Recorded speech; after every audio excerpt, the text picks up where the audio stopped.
সফরসঙ্গী হিসেবে মুমিনের বৈশিষ্ট্য।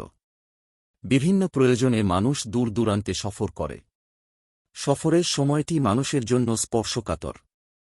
পরিবার পরিজন, চেনাজানা পরিবেশ ও স্বাভাবিক জীবনযাত্রা থেকে দূরে থাকার কারণে একদিকে মানুষ অন্যের ওপর নির্ভরশীল হয়ে ওঠে, অন্যদিকে অনেক সময় নিজের আচার আচরণে ভারসাম্য হারায়। তাই ইসলাম সফর বা দূরযাত্রায় সংযত ও ভারসাম্যপূর্ণ আচরণ করার নির্দেশ দেয়। নিম্নে সহযাত্রী হিসেবে মুমিনের 10টি বৈশিষ্ট্য বর্ণনা করা হল। সফরে সদাচার কেন প্রয়োজন?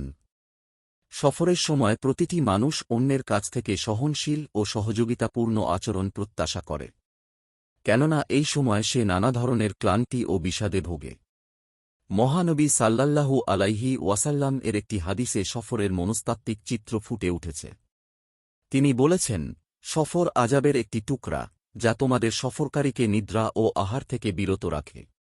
তাই তোমাদের কারো প্রয়োজন পূরণ হয়ে গেলে সে যেন শীঘ্র তার পরিবারের কাছে ফিরে আসে। সহিহ বুখারী, হাদিস 5429। সহযাত্রী হিসেবে মুমিনের বৈশিষ্ট্য। সফরসঙ্গী বা সহযাত্রী হিসেবে মুমিনের ভেতর যেসব গুণ থাকা আবশ্যক তার কয়েকটি হল। 1. তাকওয়া অবলম্বন। সহযাত্রী হিসেবে মুমিন তাকওয়া বা আল্লাহভীতির অধিকারী হবে। কেননা নবীজি সাল্লাল্লাহু আলাইহি ওয়াসাল্লাম সফরসঙ্গী হিসেবে মুত্তাকিদের বেছে নেওয়ার পরামর্শ দিয়েছেন।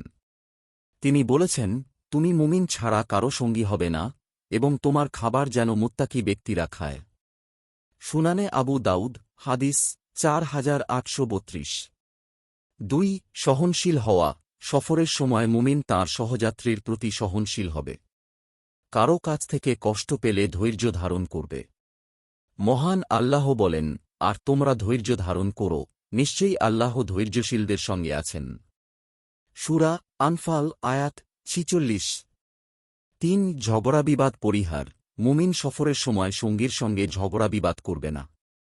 কেননা আল্লাহ বলেছেন, তোমরা আল্লাহ ও তাঁর রাসূলের আনুগত্য করবে এবং নিজেদের মধ্যে বিবাদ করবে না, করলে তোমরা সাহস হারাবে এবং তোমাদের শক্তি বিলুপ্ত হবে। সূরা আনফাল, আয়াত 46। 4. সহযোগী হওয়া। সফরের সময় মুমিনরা পরস্পরকে সহযোগিতা করবে, তবে তারা অন্যায় কাজে সহযোগিতা করবে না। পবিত্র কোরআনে ইরশাদ হয়েছে, সৎকর্ম ও আল্লাহভীতিতে তোমরা পরস্পরকে সহযোগিতা করবে। সূরা মাইদা, আয়াত 2। 5. পরিত্যাগ না করা।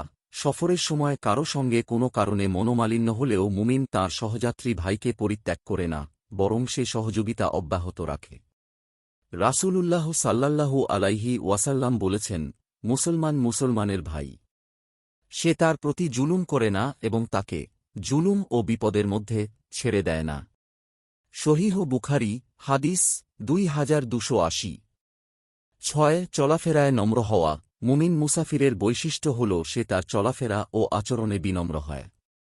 পবিত্র কোরআনে ইরশাদ হয়েছে, রহমানের বান্দা তারাই, যারা পৃথিবীতে নম্রভাবে চলাফেরা করে এবং তাদেরকে যখন অজ্ঞ ব্যক্তিরা সম্বোধন করে, তখন তারা বলে, সালাম।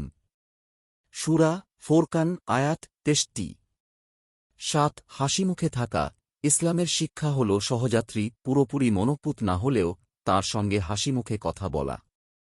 রাসূলুল্লাহ সাল্লাল্লাহু আলাইহি ওয়াসাল্লাম বলেন, হাস্যোজ্জ্বল মুখ নিয়ে তোমার ভাইয়ের সামনে উপস্থিত হওয়া তোমার জন্য সৎকারস্বরূপ। সুনানে তিরমিজি, হাদিস 1956। 8. নিয়মশৃঙ্খলা রক্ষা করা। সফরের সময় নিয়মশৃঙ্খলা রক্ষা করা আবশ্যক। কেননা বিশৃঙ্খল আচরণ সবাইকে কষ্টের ভেতর ফেলে দেয়। এজন্য রাসূলুল্লাহ সাল্লাল্লাহু আলাইহি ওয়াসাল্লাম বলেছেন, যখন 3 জন সফরে বের হয়, তখন তাদের একজনকে যেন তারা আমির নিযুক্ত করে। সুনানে আবু দাউদ, হাদিস 2608। 9. ভারসাম্য রক্ষা করা। সফরের সময় সহযাত্রীদের সঙ্গে মেলামেশার ক্ষেত্রে ভারসাম্য রক্ষা করা জরুরি। বিশেষ করে কারো সঙ্গে অতি বন্ধুত্ব বা অতি দূরত্ব যেন তৈরি না হয়, সেদিকে লক্ষ্য রাখা। আবু হুরায়রা বলেন, নিজের বন্ধুর সঙ্গে ভালোবাসার আধিক্য প্রদর্শন করবে না। হয়তো সে একদিন তোমার শত্রু হয়ে যাবে। তোমার শত্রুর সঙ্গেও শত্রুতার চরম সীমা প্রদর্শন করবে না। হয়তো সে একদিন তোমার বন্ধু হয়ে যাবে। সুনানে তিরমিজি, হাদিস 1997। 10 অন্যকে অগ্রাধিকার দেওয়া। মুমিন বান্দা সফরের সময় অন্যকে নিজের ওপর প্রাধান্য দেবে। এতে সফরে কলহবিবাদ হওয়ার আশঙ্কা কমে যায়।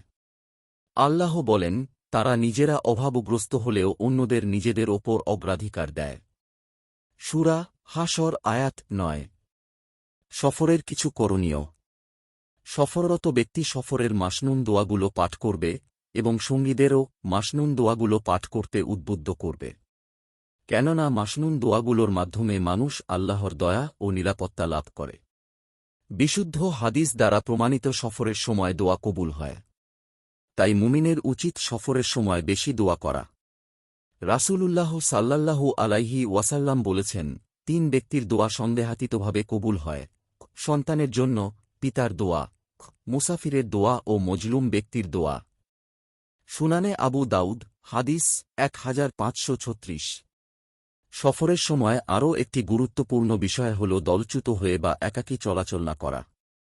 কেননা নবীজি সাল্লাল্লাহু আলাইহি ওয়াসাল্লাম একাকী চলাফেরা করতে নিষেধ করেছেন। তিনি বলেছেন, যদি লোকেরা একা সফরে কি ক্ষতি আছে তা জানত, যা আমি জানি, তবে কোনো আরোহী রাতে একাকী সফর করত না। সহিহ বুখারী, হাদিস 2998। আল্লাহ সবাইকে উত্তম সফরসঙ্গী হওয়ার তাওফিক দিন। আমিন। নিয়মিত ইসলামিক এবং স্বাস্থ্য বিষয়ক ভিডিও পেতে লাইক, কমেন্ট, ফলো এবং চ্যানেলটি সাবস্ক্রাইব করে পাশে থাকবেন। মহান আল্লাহ আপনাকে উত্তম যা দান করুক। আমিন।